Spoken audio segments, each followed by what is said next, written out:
বন্ধুরা দেখো, বড়মশাই ভোর 4টের সময় বাড়ি ঢুকেছে, এসে স্নান টান করে এখন হচ্ছে ওই নাচে, মানে গেটের সামনে ওর স্নান হয়ে গেছে বলে ওকে দিয়ে কাজটা করানো হচ্ছে। এই যে এই ঘটগুলো নিয়েছে, দিয়ে স্বস্তিক চিহ্ন থাকছে এখন।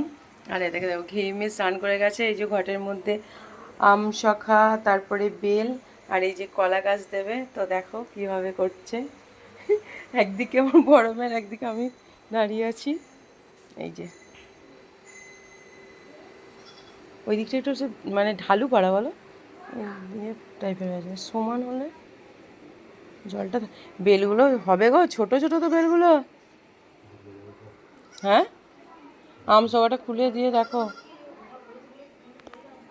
তো এই দেখো একদম রেডি করে ফেলেছে, ঘটের মধ্যে বেল আর মানে গোটা বেল দিয়েছে আর আম শাখা দিয়েছে। তো যাই হোক, ও জানে না কীভাবে এতটা সাজি গুছিয়ে দিতে হয়, আমিও ঠিকঠাক জানি না, কিন্তু এগুলো দুর্গা পুজোর সময় দেওয়া হয়, তো ষষ্ঠীর দিন। আর সবাইকে জানাই শুভ মহাষষ্ঠী। তো দেখো আমার বড়মশাই একদম ঘেমে চান করে গেছে, মানে চান করার পর আবার ঘামছে, ঘেমে চান করছে। রোদ দেখো কতটা রোদ উঠেছে বাইরেটা দেখো। এই যে এই আর একজন আছে, ঘুম ছাড়ছে না ওরা আবার।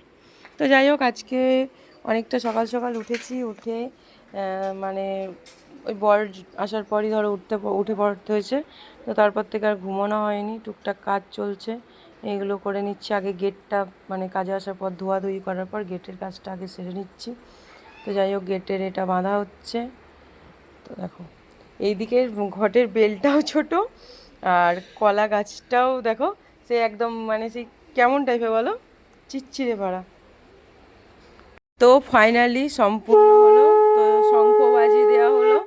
তো চলো, মানে খুবই সুন্দর দেখতে লাগে দেখো, আর এটা ঘরের জন্য খুবই শোভনীয়। তো আমি জানি না মানে আর কি কি উপকার বলে হয়, তো ঠাকুরের পুজোর জন্য ধরো এটা ঘরে সেই হিসেবে খুব ভালো। তো চলো, সবাইকে জানাই মহাষষ্ঠী, টাটা।